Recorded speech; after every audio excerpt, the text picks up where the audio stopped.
안녕하세요. 핀사이트랩스 남진우 팀장입니다. 7월에 국내 증시가 크게 흔들리면서 국내 투자자들의 미국 주식 순매수가 반년 만에 최대 수준으로 늘었습니다. 그리고 국내 시장 복귀를 유도하려고 만든 RIA 계좌에서도 출시 후 처음으로 자금이 빠져나갔는데요. 그런데 문제는 미국 주식으로 옮겨간 그 돈이 다시 반도체 레버리지 상품에 몰리고 있다는 점입니다. 오늘은 시장을 맞히는 방법보다 ETF로 흔들림을 낮추고 절세 계좌로 수익을 지키는 방법을 알려드리겠습니다. 여러분들의 자산 파트너 핀사이트랩스.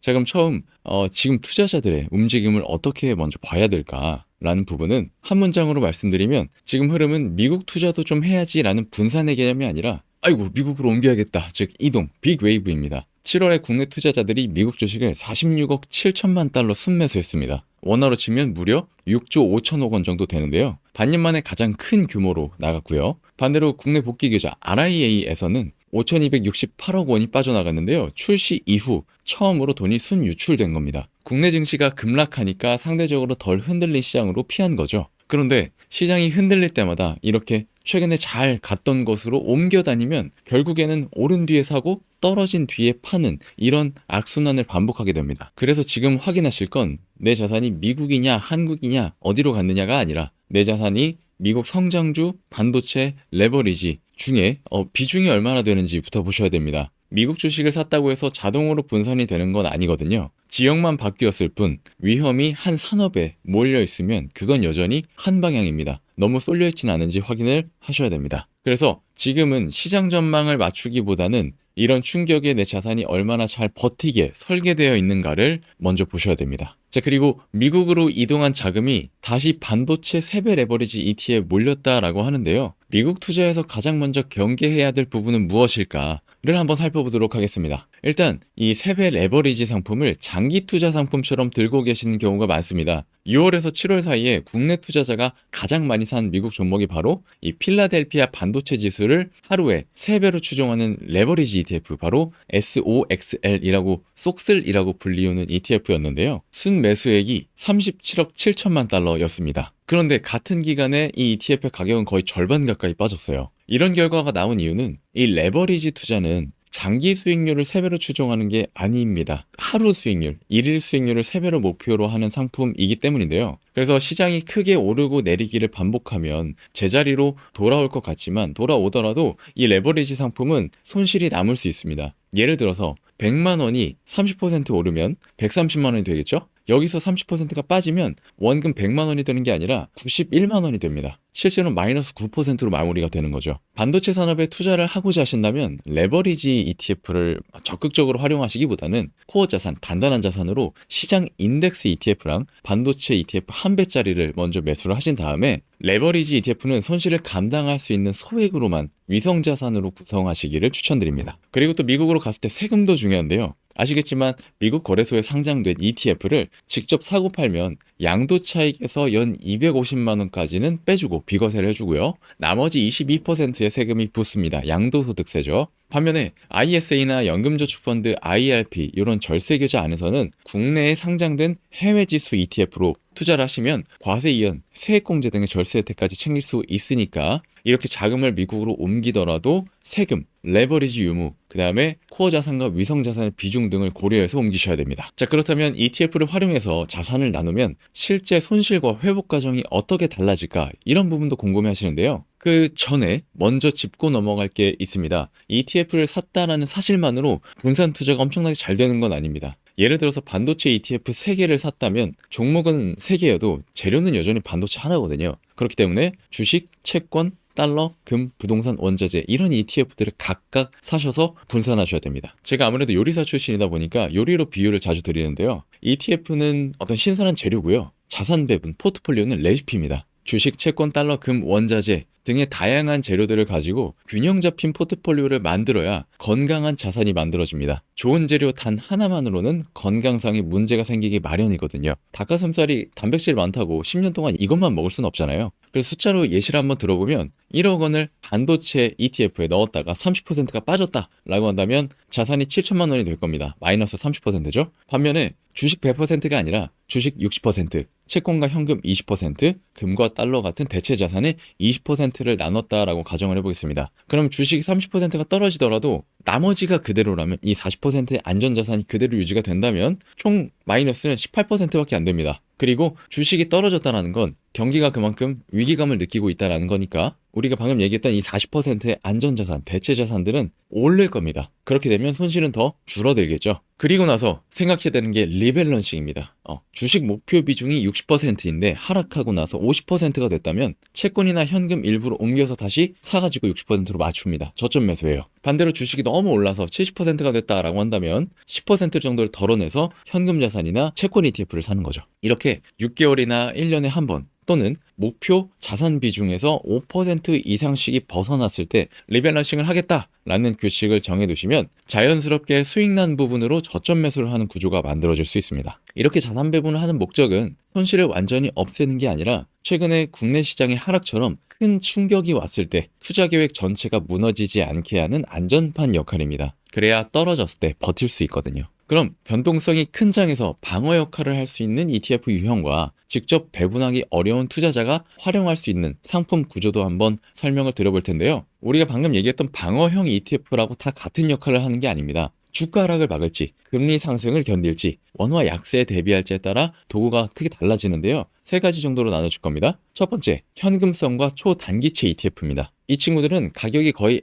안 움직여서 다음 매수 기회를 기다리는 대기자금 역할을 할 수 있어요. 그래서 주식이 급락했을 때 리밸런싱을 할 수 있는 실탄이 되는 거죠. 두 번째는 국채와 중장기채 ETF입니다. 경기가 둔화되거나 주식이 약할 때 완충 역할을 기대할 수 있어요. 다만 채권은 금리가 오를 때 가격이 크게 빠질 수 있습니다. 최근에 미국 10년물, 30년물 채권이 각각 4.7%, 5.2%를 돌파했고요. 그와 반대로 가격은 크게 하락했습니다. 이럴 때 채권이라고 무조건 안전한 건 아니니까 잘 알고 계셔야 되고요. 마지막 세 번째, 금과 달러 ETF입니다. 이 자산들은 경제위기, 금융위기, 물가 상승, 원화 약세 등으로 사람들이 안전자산을 찾는 시기에 수익률이 좋습니다. 다만 이런 방어형 자산도 모든 하락장에서 항상 오르는 건 아니라는 점 기억하시고요. 직접 조합하기 어렵다 그러면 이런 것들을 알아서 나눠주는 그런 상품들을 쓰시면 됩니다. 예를 들어서 TDF라는 녀석이 있고요. 타겟 데이트 펀드라고 불리는데 은퇴 목표 연도에 맞춰서 주식 비중을 점차 낮춰주고 채권 비중을 올려주는 그런 펀드입니다. TDF 뒤에 2060,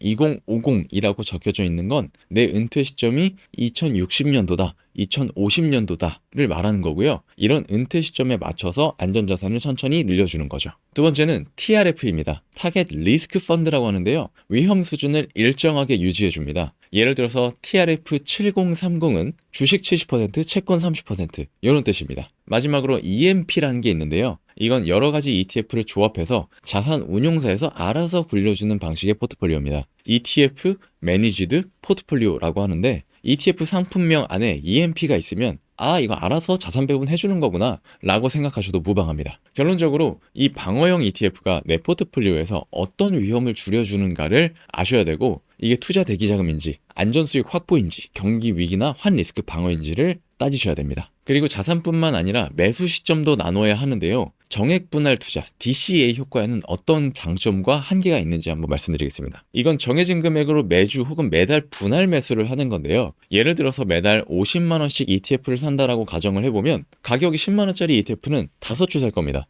5만 원짜리 떨어지면 5만 원으로 떨어지면 50만 원 가지고 10주를 사겠죠. 같은 금액이니까 쌀 때는 자동적으로 더 많이 사시게 되고요. 비쌀 때는 알아서 조금만 사시게 됩니다. 이게 좋은 점은 내 감정과 의지로 투자를 해나가는 것이 아니라 시스템, 강제적으로 투자를 하기 때문에 흔들리지 않는다라는 겁니다. 다만 적립식 투자가 항상 목돈보다 수익률이 높은 건 아닙니다. 시장이 계속 오르기만 한다면 처음에 한꺼번에 넣은 목돈이 유리할 수 있어요. 그렇기 때문에 이 시간을 나누는 정액 분할 투자의 진짜 목적은 수익률을 마법처럼 막 높이는 게 아니라 잘못된 한 번의 투자 타이밍을 막아서 내 전체 자산이 망가지지 않게 하는 겁니다. 직장인이라면 급여일 다음날 자동이체 거시고요. 그 다음 2, 3일 뒤에 자동 매수까지 ETF로 알아서 사지게끔 연결해 두시는 게 가장 실용적입니다. 시장이 흔들릴 때마다 살까 말까를 고민하시면 이 적립식 투자의 장점도 같이 사라집니다. 그저 꾸준하게 오래 길게 가져가시는 게 좋습니다. 그리고 최근 이슈 중에 8월 3일날 발표된 2060년도 세제 개편안 이야기를 좀 해볼게요. 일반 ISA 정비와 생산적 금융 ISA 신설이 포함되어 있는데요. 무엇이 달라지고 지금 무엇을 해야 되는지 말씀드려 보겠습니다. 가장 중요한 부분부터 말씀드리면 지금 발표된 건 정부 개정안이고요. 쾌 심의를 거쳐야 확정이 되고 실제로 시행안은 27년 1월 달에 나온다라고 합니다. 아직 확정된 게 없으니까 너무 서두르지 마시고 조금 지켜보실 필요가 있다는 점 말씀드리고요. 알아야 할 것은 크게 두 가지입니다. 기존의 것과 새 것인데요. 먼저 기존 ISA부터 보시죠. 기존 것이 ISA 만기를 아주 길게 설정해 놓고 내가 원할 때 굴리다가 깨서 분리과세 혜택, 비과세 혜택을 받아서 활용했다면 이번에 나온 개정안에는 만기가 5년으로 딱 한정됩니다. 그래서 5년 되면 바로 청산입니다. 그리고 기존에 다 채우지 못했던 납입펀드도 2천만 원까지 하고 모자란 부분 2천만 원 채우다가 못 채운 부분은 다음 연도로 2월에서 더 채우고 했었단 말이죠. 그래서 직장인분들이 보통 성과금 받으시거나 연말정산하시고 받는 돈들 이런 것들을 넣어서 추가적으로 굴렸다면 이제 세제 개편안에는 2월 되는 금액이 매년 리셋됩니다. 2천만 원을 다 못 채웠어요. 1천만 원 채웠다. 그 2천만 원 남은 건 날라갑니다. 그리고 다음 연도에 리셋 2천만 원. 못 채우면 끝. 다시 한번 2천. 이런 식으로 굴러갑니다. 총 납입 한도는 1억 원으로 그대로 유지가 되는데 기존에 이미 설정한 만기는 인정을 해주기 때문에 만약에 첫 번째 만기 연장이 가능하신 분들은 지금 가능한 길게 2100년도 정도로 연장을 해주시면 좋을 것 같고요. 없는 분들은 지금 만드실 때 애초에 만기를 길게 잡으셔야 됩니다. 그리고 두 번째, 생산적 금융 ISA라는 새로운 계좌가 나오는데요. 이건 기존 ISA와 중복으로 가입할 수 있습니다. 별도의 계좌예요. 국내 상장 주식 그리고 국내 주식형 펀드 ETF 같은 데 투자를 해서 생기는 이자와 배당 소득을 한도 없이 비과세를 해주는 구조입니다. 납입 한도는요 2천만 원, 총 2억 원이고요. 최초 3년에서 최대 10년까지 연장할 수 있습니다. 더불어 청년은 소득 요건이 맞으면 납입액의 10% 소득공제도 추가됩니다. 그런데 아쉬운 점이 이제 투자 대상이 국내 자산으로만 한정됩니다. 그러니까 해외 자산을 투자하고 싶다. 그러면 기존 ISA에서 하시면 되고요. 국내 자산에 특히나 배당주 쪽으로 투자를 하고 싶다라고 하신다면 이 생산적 금융 ISA로 투자하시는 게 유리합니다. 그래서 지금 우리는 바로 내 ISA의 만기 그리고 남아있는 납입 한도를 먼저 확인해 보실 필요가 있습니다. 그럼 절세 계좌에 대한 얘기가 나왔으니까 우리가 알고 있는 ISA, 연금저축펀드, IRP를 모두 활용하려면 어떤 순서로 자금을 써야 하는지 말씀드리겠습니다. 모든 분께 무조건 ISA부터 하세요. IRP부터 하세요. 이런 정답은 없습니다. 맞지 않아요. 계좌를 만드는 순서, 활용하는 순서는 이 돈을 언제 쓸 것인가 로 정하셔야 됩니다. 먼저 비상자금이나 3년 안에 쓸 돈은 CMA 단기채처럼 언제든지 뺄 수 있는 곳에 두세요. 이 시기에는 수익이나 세금보다 환금성이 더 중요한 시기입니다. 예를 들어서 결혼자금을 주식으로 모으다가 묶여서 손실보고 매도한 다음에 결혼하는데 쓸 수는 없잖아요. 그렇기 때문에 수익이 적더라도 안전하게 모으는 게 중요하고요. 그 다음 집이나 교육, 사업자금으로 3년에서 10년 안에 쓸 가능성이 있는 중기자금들은 ISA가 적합합니다. 그리고 55세 이후에 노후자금으로 확실히 묶어둘 돈이라면 연금저축펀드와 IRP가 좋습니다. 과세 이연 그리고 세액공제 마지막으로 연금으로 받으실 때 세금을 3.3에서 5.5%만 저율과세하는 게 상당히 강력한 혜택입니다. 그래서 일반적인 직장인 근로자라면 비상금 계좌, 그 다음에 ISA, 그 다음에 연저펀드 IRP, 그리고 일반 계좌 이 순서가 좋습니다. 주의하실 점은 ISA는 쓰다가 중도 해지하시면 이자 배당 소득에 대한 15.4%의 세금을 그대로 내야 되고요. 연저펀드와 IRP는 중도 해지하셨을 경우에 세액공제 받은 부분을 다 토해내야 되고 수익에 대해서는 기타 소득세 16.5%가 부과되니까 절세만 고려하기보다는 언제 쓸 돈인지 언제까지 묶이는지를 함께 보셔야 됩니다. 그리고 오늘 마지막으로 바로 확인하고 실행할 수 있는 원칙을 한마디로 정리해드리도록 하겠습니다. 크게는 점검하고 나누고 자동화하세요. 인데요. 첫 번째, 점검하셔야 됩니다. 내 자산이 한국 혹은 미국에 너무 몰려있진 않은지 아니면 성장주다, 반도체나 레버리지에 얼마나 몰려있는지 쏠림을 점검하셔야 됩니다. 두 번째는 네 가지를 나누셔야 되는데요. 첫 번째, 종목. 한 종목에 올인하지 마시고 ETF로 수십 수백 가지 종목에 나눠 담으세요. 자산도 나누셔야 됩니다. 주식만 담지 마시고요. 채권, 현금성 자산, 금, 달러 등등의 ETF로 투자를 하십시오. 어렵다면 시중에 나와 있는 TDF나 TRF나 EMP가 들어가 있는 금융상품을 활용하시면 이게 알아서 해줄 겁니다. 세 번째, 시간도 나누셔야 됩니다. 한 번에 목돈을 넣지 마시고요. 매달 나눠서 사세요. 그래야 리스크가 줄어듭니다. 마지막 네 번째, 계좌를 나누셔야 되는데요. 당장 쓸 돈, 3년 안에 쓸 돈, 55세 이전에 쓸 돈, 그리고 55세 이후에 노후에 쓸 돈 이렇게 나눠서 절세 계좌들을 활용하시면 좋을 것 같습니다. 자동화도 필요합니다. 이렇게 시장이 흔들릴 때 내 감정도 흔들리기 마련이에요. 그래서 급여일날 자동이체 거시고요. 그 다음 날에 혹은 다다음 날에 ETF 자동 매수 되게끔 세팅을 해주시고 6개월이나 1년 단위로 리밸런싱을 규칙적으로 해주신다면 감정의 동요를 막으면서 투자할 수 있습니다. 제가 생각하는 좋은 포트폴리오는 가장 많이 오르는 종목을 맞추는 게 아니라 급락이 오더라도 급등이 오더라도 항상 일정하게 유지할 수 있는 그런 포트폴리오라고 생각합니다. 좋은 재료들, ETF들을 구성지게 담아서 건강한 레시피, 자산 배분과 포트폴리오가 되겠죠. 이런 구성을 따라서 만든 결과들이 여러분의 계좌를 배부르게 만들기를 바라겠습니다. 지금까지 핀사이트랩스의 남진훈 팀장이었고요. 구독과 좋아요 부탁드리겠습니다. 감사합니다. 여러분들의 자산 파트너 핀사이트랩스